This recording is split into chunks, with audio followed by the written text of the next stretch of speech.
영국 글래스고우에서 열린 UN 기후변화협약 정상회의가 마무리됐습니다. 각국 정상이 몇 가지 중요한 합의를 하긴 했지만 구체적인 실행 방안이 제시되지 않아서 국제환경단체 등의 비판이 적지 않은데요.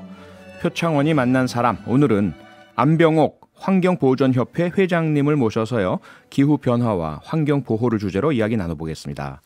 회장님 어서 오세요. 네, 안녕하십니까. 안녕하세요.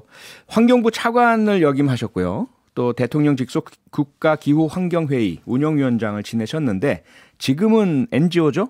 환경보존협회 맡고 계시지 않습니까? 과거에는 NGO였는데 5년 전에는 공공기관으로 변화가 됐습니다. 아, 공공기관이군요. 네, 이제는. 네, 그렇습니다. 이 협회 저도 이렇게 잘못 알고 있는데 소개 좀 해주시죠. 네, 1978년에 설립이 됐으니까요. 네. 지금 환경 보존을 위해서 만들어진 기관 중에는 가장 오래된 기관이라고 볼 수 있는데요. 네. 뭐 거의 반세기에 걸쳐서 뭐 이름처럼 환경을 지키기 위한 많은 일들을 해왔습니다. 예. 환경 교육 분야, 특히 이제 국가 환경 교육센터가 우리 환경보존협회가 지금 운영을 하고 있고요. 네. 또 훼손된 생태계를 보존하기 위한 여러 가지 생태계 복원 사업이라든가 예. 또 미세먼지를 줄이고 수질오염 물질을 줄이기 위한 여러 가지 사업을 하고 있습니다. 네. 상당히 중요한 역할을 맡고 계신데 이번에 문재인 대통령이 영국 글래스고에서 열린 26차 유엔 기후변화협약 당사국 총회에 참석하셨지 않습니까? 이 회의를 COP26 이렇게 부르죠. 이 COP26 총회 당긴 의미 어떻게 평가하십니까? 어떤 언론에서 이번 회의를 진실의 순간이라고 이렇게 표현을 했는데요. 진실의 순간. 네, 왜 그런 표현을 했는가 생각을 해보면은 2015년에 파리협정이라는 아주 중요한 협약이 체결이 됐습니다. 그랬었죠. 네, 그것이 이제 신기후 체제를 앞두고 우리가 기후 변화를 막기 위해서 국제사회가 어떤 노력을 해야 되는지 목표도 세우고 큰 틀에서 해야 될 일들을 정했는데요. 그것은 이제 뭐 우리가 법 체계로 보면 헌법에 해당한다고 하면은 헌법이 있으면 이제 개별 법률이 있어야 되죠. 그래서 그 개별 법률을 만드는 것이 파리협정의 이행 규칙을 만드는 것인데 이번 회의에서는 파리협정을 완성하는 시간이다. 그러니까 남은 쟁점을 다 해소를 해서 파리협정이 제 궤도로 갈 수 있도록 그렇게 해야 된다는 의미에서 이제 진실의 순간 이렇게 표현한 것 같습니다. 네. 그런데 지금 아직까지도 우리가 목표는 가지고 있지만 그 목표를 달성하기 위해서 우리가 무엇을 해야 되는지에 대해서 뭐 다른 부분의 쟁점은 다 해소가 됐는데 국제 탄소 시장을 어떻게 운영할 것인가 하는 그 쟁점이 아직 남아 있어서 뭐 정상회의는 끝났습니다만 이 캅 전체 회의는 아직 12일까지 지속되기 때문에 그 남은 기간 동안에 쟁점이 해소될 것인지가 지금 관심사라고 볼 수 있겠습니다. 네.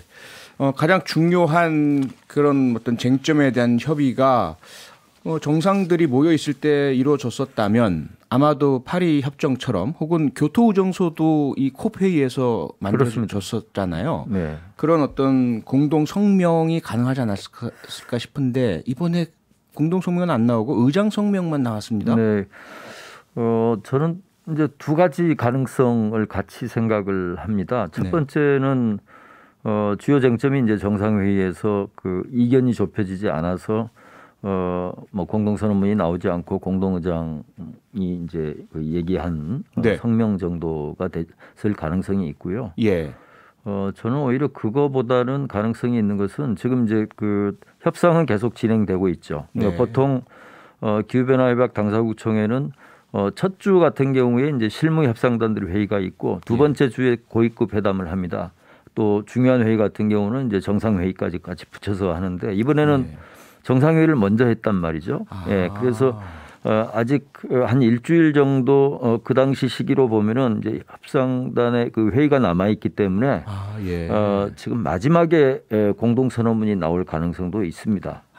그래서 꼭 지금 현 시점에서 부정적으로만 이렇게 생각할 일은 아닌 것 같고요. 좀 기다려봐야 되는 바뀌었군요. 이번은 좀 바뀐 겁니다. 네, 그럼 아직까지 희망을 버리지는 않고 계시는 이런 상황. 그렇습니다. 그러면 이번 총회를 이렇게 평가하실 상황은 아닌가요? 아니면 그래도 어느 정도 평가가 가능하신가요? 약간은 뭐 좀 이런 감이 있는데 지금 그 유엔 기후변화 협약 당사국 협약총회를 주관하고 있는 네. 그 협약 사무국 그 사무총장이 패트리샤 에스피노자라는 여성인데요. 네.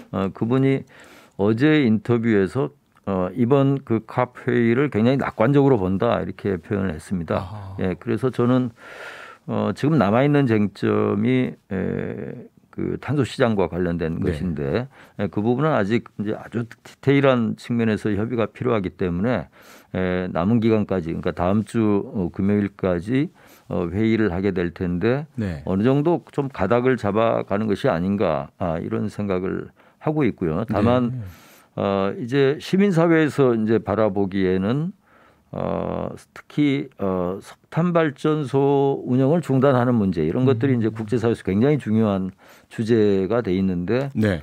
이번에 이제 발표한 것을 보면은 한 40개 국가만 이 석탄 발전소를 더 이상 건설하지 않겠다 이렇게 발표를 했고 네. 미국이라든가 중국이라든가 또 우리나라, 일본 같은 경우는 서명을 하지 않았습니다. 예, 그래서 그러한 점에 대해서는 한쪽에서는 상당히 좀 비판적인 그런 목소리가 나오고 있는 것 같습니다. 네. 지금 그 각국 정상들이 공동으로 성명을 내는 것을 실패한 아직까지는 이루어지지 않은 것 중에 가장 큰 게 탄소 시장에 대한 합의가 이루어지지 않았다 말씀이셨고 지금도 이 탄소 문제가 가장 핵심이다.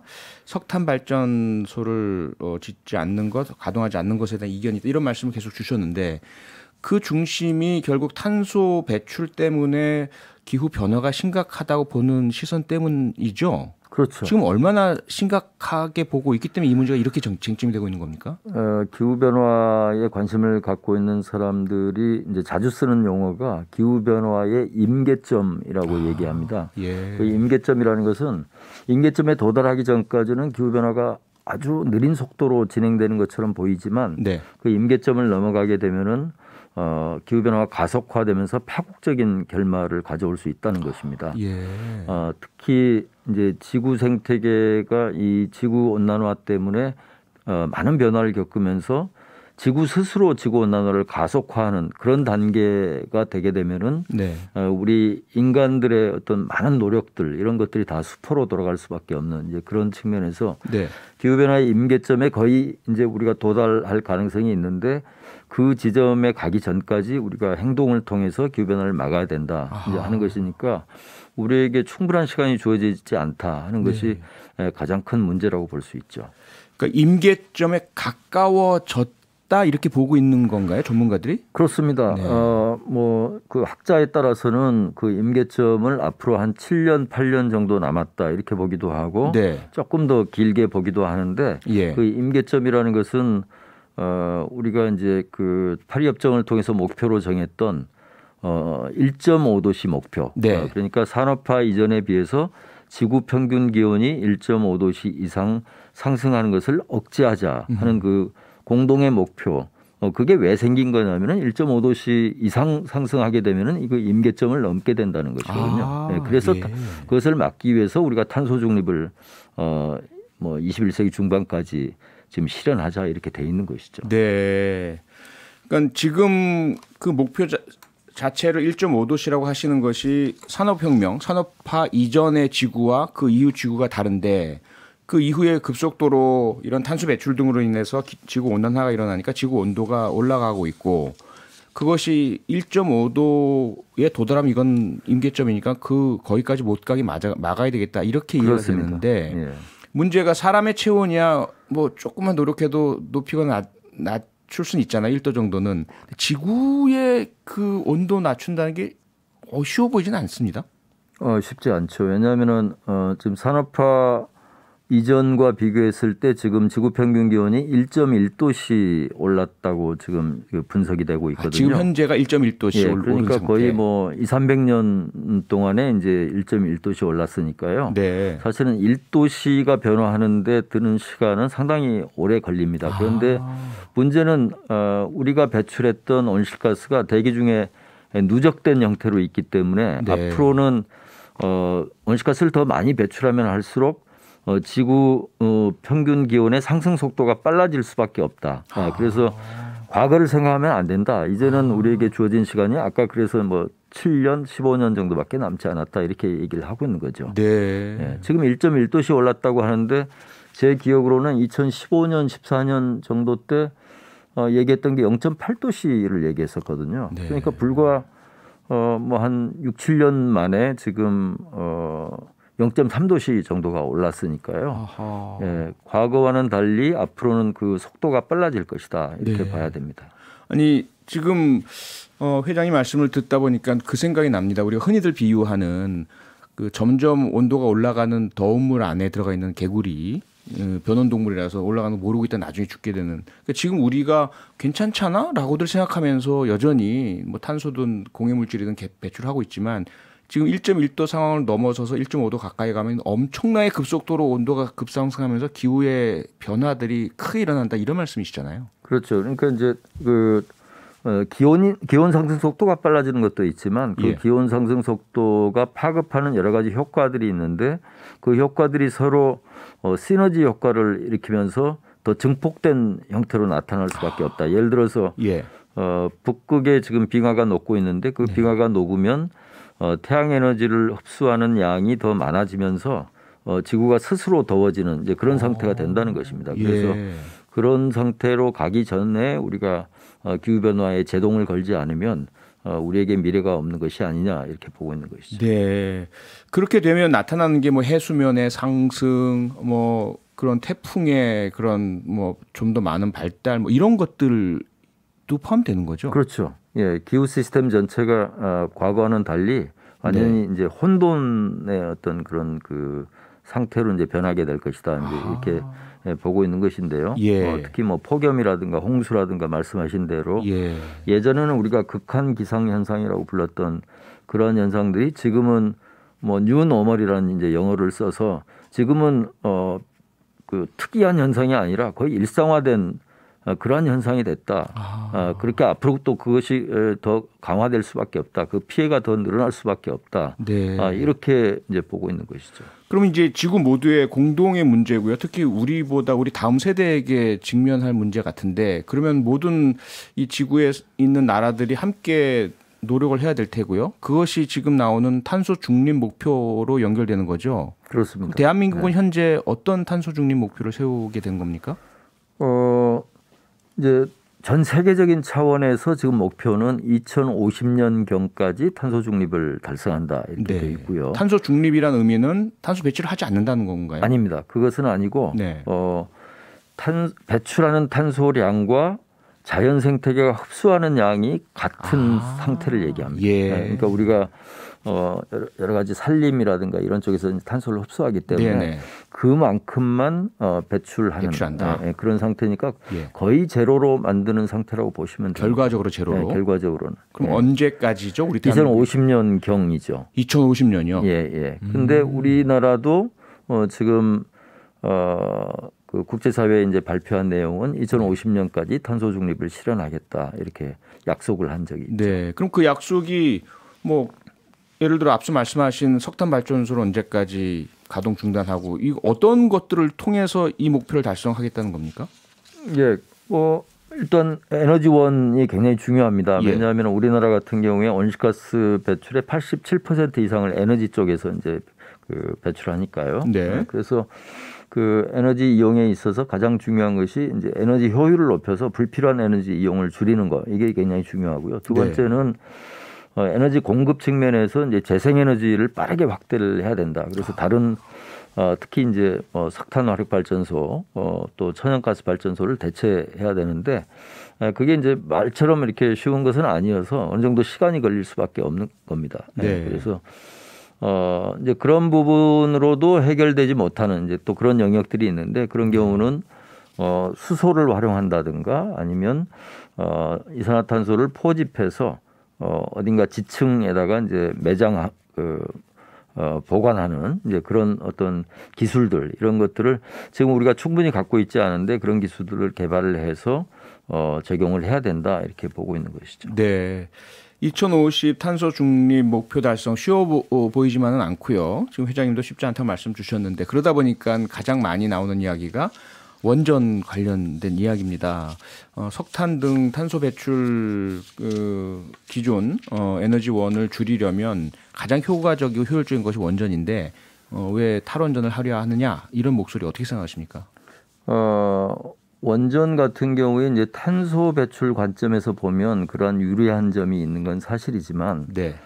우리가 체르노빌 사고라든가 후쿠시마 사고를 통해서 원전 사고가 대규모로 발생했을 때 그 피해가 어느 정도 큰 것인지에 대해서 우리가 경험을 했기 때문에 사실은 네. 이것은 선택의 문제죠. 그러니까 기후변화를 막기 위해서 또 원자력이라는 어떻게 보면 위험한 에너지를 우리가 계속 쓸 것이냐 아하. 아니면 둘 다 줄여나가는 그러니까 탄소를 배출하는 석탄과 또 사고의 위험이 있고 또 네.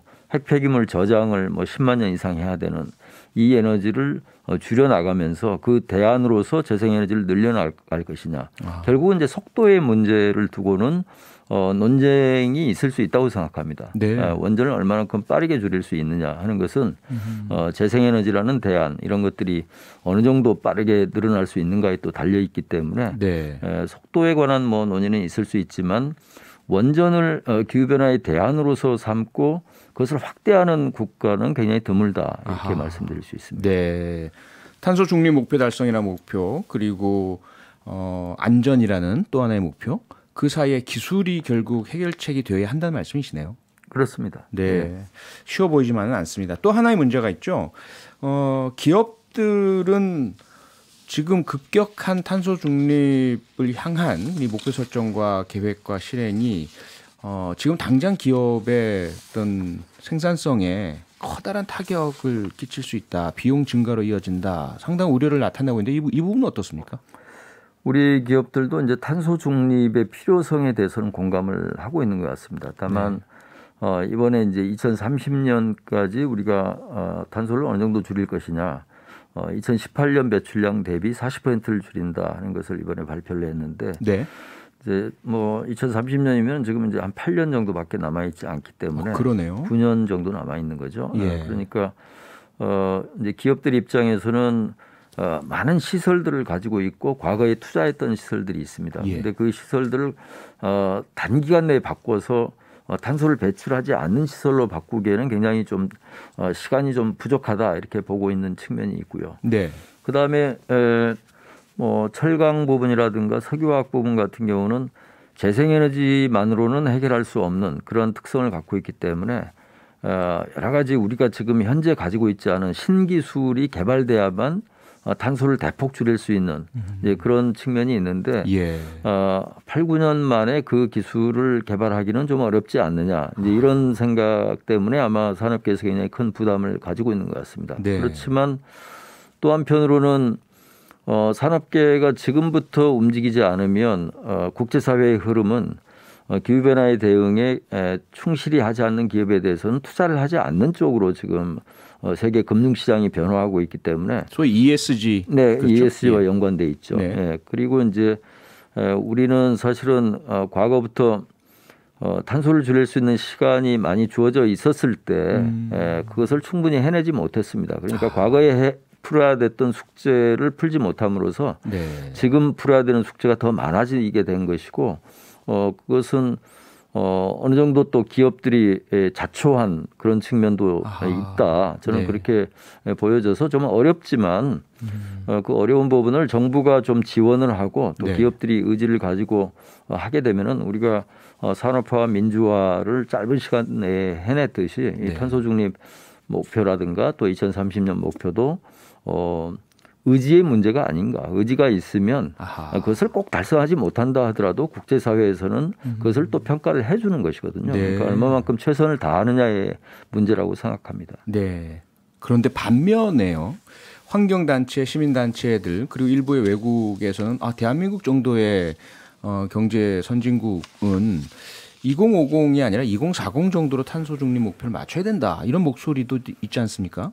그런 목소리가 있죠. 네. 그리고 이제 일리가 있는 주장이기도 한데 그런데 조금 더 꼼꼼하게 저는 좀 따져볼 필요가 있다 이렇게 생각합니다. 보통 한 국가가 어느 정도 탄소를 줄여야 되느냐 하는 것은 두 가지 기준을 가지고 보거든요. 네. 첫 번째는 그 탄소 배출에 있어서 역사적 책임, 그러니까 과거에 어느 정도 많이 배출했느냐 예. 하는 것이고요. 두 번째는 현재 온실가스를 줄이기 위한 재정이라든가 기술 역량을 어느 정도 갖추고 있느냐 이 두 가지로 보거든요. 근데 이 두 가지 기준으로 보면 우리나라는 유럽연합이라든가 미국과 똑같이 볼 수는 없습니다. 그래서 지금 이제 그 시민사회에서는 우리나라도 선진국이 됐기 때문에 미국과 유럽연합과 비슷한 수준이 돼야 되지 않느냐 이제 이런 말씀이신데 뭐 기후 변화라는 뭐 우리 인류의 생존 앞에서 사실 더 감축하면 할수록 사실은 선한 국가로 평가받는 것은 사실입니다. 그 의견은 이제 못 미칠 수가 있지만 우리가 가진 여건이라든가 여러 국가들 간의 어떤 형평성 이런 측면으로 보면은 지금 2030년까지 40% 줄이는 목표도 저는 뭐 형평성이라는 그 범위에서 크게 벗어나지 않는다 이렇게 생각하고요. 오히려 문제는 이 목표를 달성할 수 있느냐의 문제입니다. 지금 목표가 높으냐 낮으냐 하는 문제는 이미 발표를 했기 때문에 그것은 이제 부차적인 문제이고 40%를 과연 달성할 수 있느냐 하는 것인데 과거에 우리가 이명박 정부에서 매우 과감한 목표를 국제사회 공약을 했다가 그것을 지키지 못해서 뭐 기후 악당 국가라는 그 평가까지 받았거든요. 그래서 지금부터는 이 목표를 어떻게 실현할 것이냐 하는 쪽으로 논의가 좀 옮겨갔으면 하는 것이 제 생각입니다. 네, 마지막으로 물론 이제 이게 정부와 기업의 주요한 과제이겠지만 우리 일반 국민들은 어떤 생각을 가져야 할지 짧게 말씀 주시죠. 마지막으로. 네, 기후 변화 문제는 뭐 우리 현 세대는 물론이고 특히 우리 후세대들의 그 생존과 관련된 문제이기 때문에 우리가 아무리 급한 일이 있고 또 중요하다고 보는 일이 있어도 이 문제는 우리 현 세대의 책임을 가지고 해결해야 됩니다. 그래서 우리 일상생활 속에서 탄소를 줄일 수 있는 그런 그 해결책들이 많이 나와 있기 때문에 그러한 부분을 실천해 나가면서 또 정치권이라든가 또 기업들에게 우리가 요구할 것은 또 요구하는 그런 우리 국민 모두의 어떤 참여 이런 것들이 필요하다고 생각합니다. 저도 실천에 나서겠습니다. 네, 오늘 말씀 고맙습니다. 감사합니다. 안병옥 환경보전협회 회장님이었습니다. 평일 저녁 6시 5분에 여러분을 찾아갑니다. MBC 라디오 표창원의 뉴스 하이킥.